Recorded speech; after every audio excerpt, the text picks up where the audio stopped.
Hello everyone, today we are going to take a detailed look at this LEGO icon set, The Lord of the Ring, The Shire. So this set contains 2017 pieces and retailed at 450 New dollars. It comes with 9 minifigures, a couple of side builds, and of course this iconic location. But before we dive in, let's kick off the video with the smaller build first.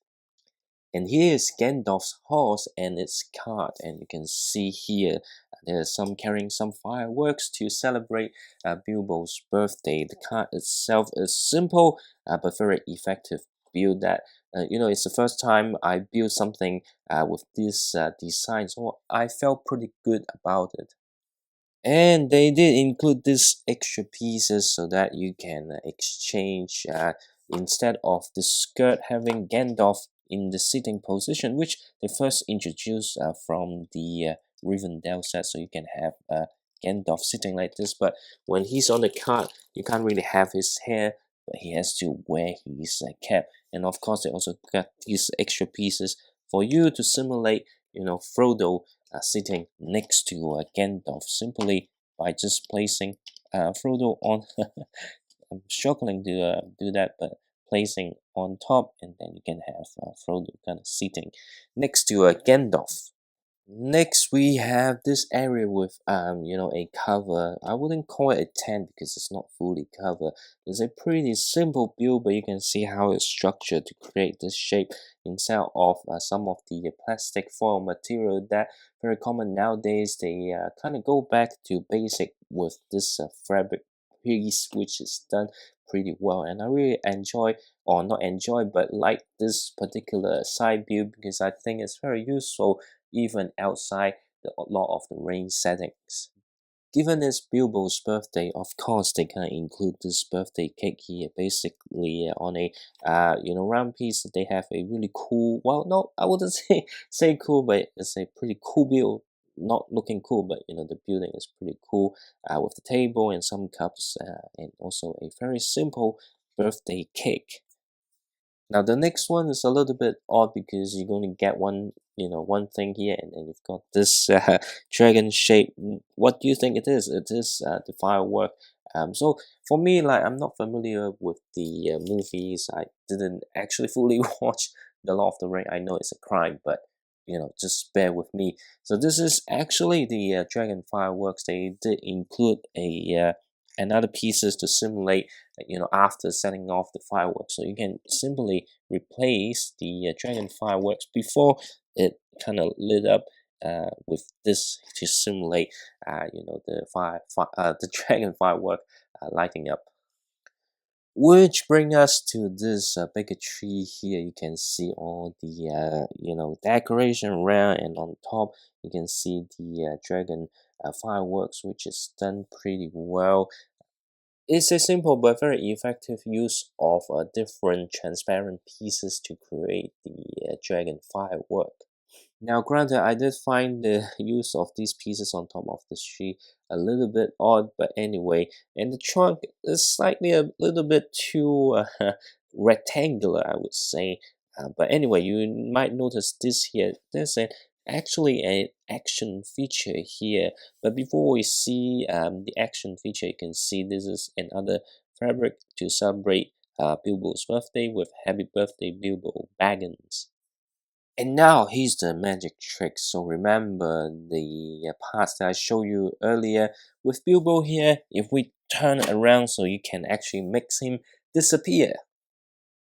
And finally, we take a look at the style of this set, which is the Shire, the back end, Hobbiton, whatever that you want to call it. For me, it's a little bit special because first, I missed out the back end set, and the other thing is, I live in New Zealand, and the filming location is in New Zealand. So basically, I could just swap out all this minifigure with typical Lego minifigures to simulate, hey, the location rather than the Hobbit hole from the movie. But you can see how stunning it looks. It actually not as big as some of the other Lord of the Rings set but it's actually a pretty decent size, and I did find it really beautiful. Yes, granted at the back it's an open back design, but I would say, it's not just about, the hobbit hole, but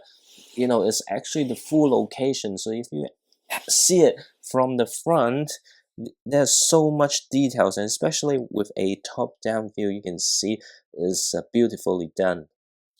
Now, in terms of the building experience, there's some very unique technique around to create the terrain, and you actually kind of build it from three separate parts. It's kind of starting in the middle, and then on this smaller part here, then finally having the larger part on this side, and then you kind of just click it together. So it's not supposed to be, separate out, and you can have different configuration. It's just, the size of the set, so they have it, you building three separate parts and then finally connect to it. One thing that you can do is to remove the top in the middle section for easier access. But before we take a look at the interior, I just want to once again show you how detailed the exterior are. And you can see here, this is actually a new pieces of the window frame. You can see a circle, and on top there's adding this to create the iconic look of the hobbit hole. And then you can see, the way that they create terrain. It's just really good. And then here they're using a very interesting technique to create this particular angle for this side and also on the other side. Regardless of the accuracy compared to the one that you've seen in the movie, the use of the boomerangs to create this fence is just brilliant. There's a sticker for the game, but very good use of the sunflowers, which very common from the Lego Friends theme this year. The only difference is they use a stud instead of a flat tile. And if you look closer, there's so much details around the outside. Very nice pavement. You've got a seat here, new printed element across the edges of the windows and the door. And of course, you can also open the door as well. And further on this side, it features similar building techniques to create the terrain, and again, the use of this angle technique to create the shape over here. And on top, you do have some clotheslines, so of course they still need to wash their clothes, and this is how they hang the clothes with a couple of chimneys and also a cute little blue bird.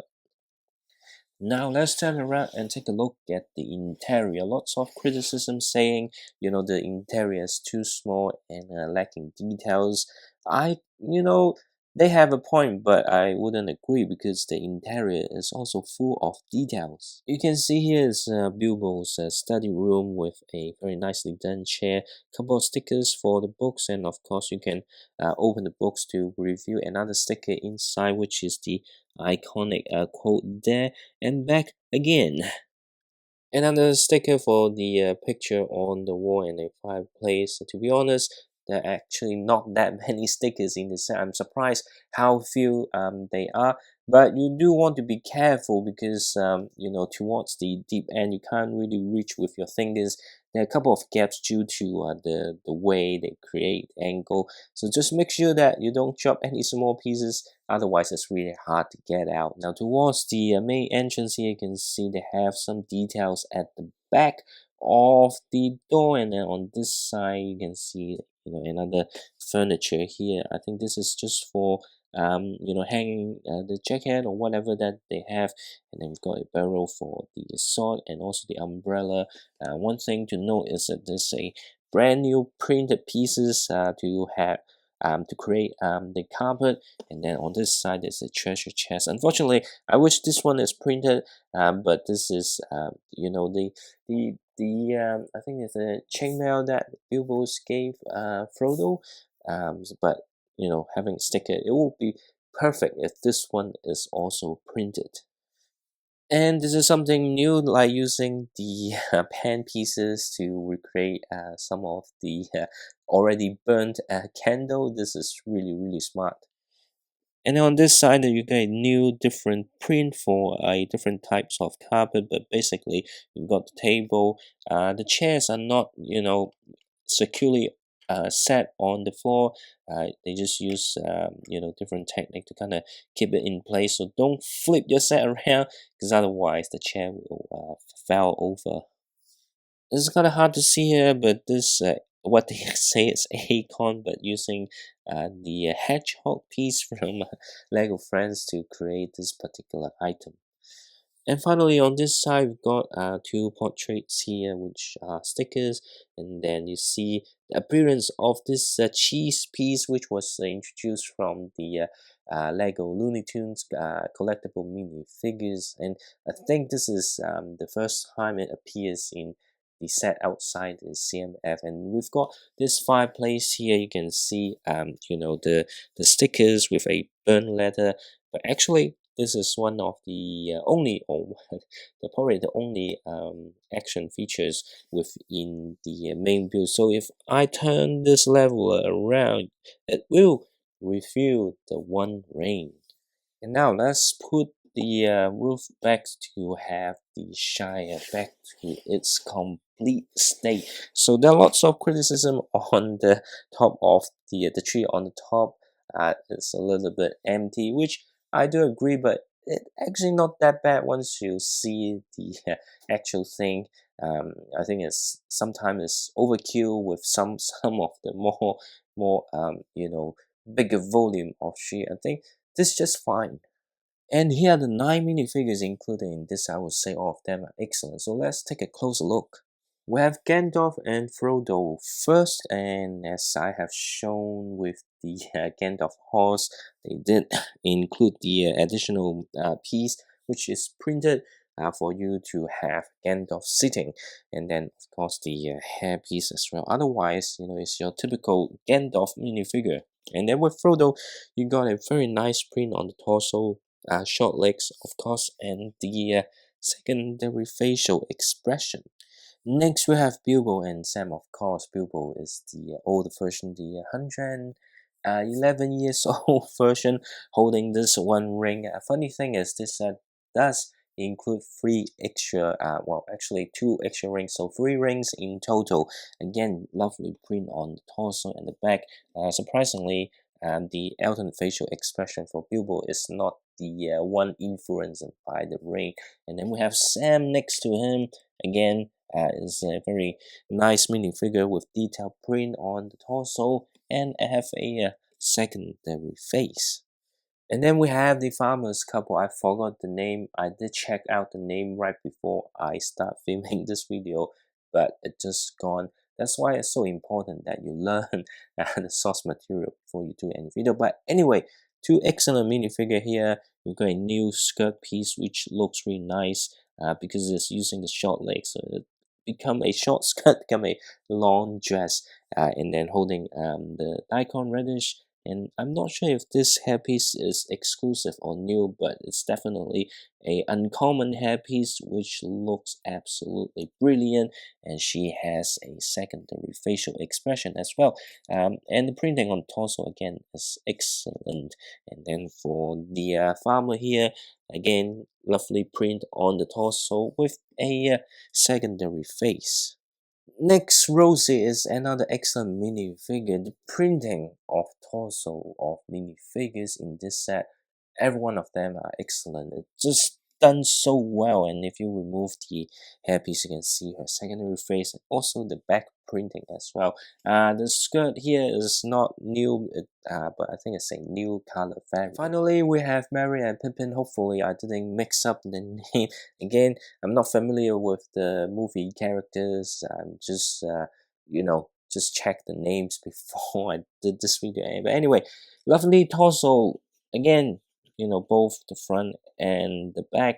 And then you can see that this is already the secondary facial expression with the alternate hairpiece where they just light up the fireworks and it explode. You can see the normal facial expression here, and of course they include the additional hairpiece, so you don't really need to always have them in the messy state, but both of them are excellent minifigures. And this is the Shire. It's an Excellent set. I really like how it looks. I enjoy how it's built. For me, the exterior is just absolutely brilliant. Yes, couple of things can be improved, but with 9 excellent minifigures and tons of detail, both exterior and interior, is definitely a recommendation from me. Even I'm not familiar or being a hardcore fan of the Lord of the Rings, but the set itself is just brilliant. To be honest, the biggest obstacles of this set or acquire this set is really the price at 450. It does not come cheap. Does it really worth 450? Well, strictly speaking, no. It's probably like something around like 300 to 350. Luckily for me, I have been saving my insider points for the past few years. I decided to use all of them at once so that for me, I didn't pay anything. If this has been cheaper, I would probably like get another one or two to create a huge location because it just looks so beautiful from the outside. Anyway, do let me know what you think about this set in the comment section below. If you enjoyed this video, don't forget to subscribe to my channel and give this video a like. And of course, you can always check out the video of me building this set.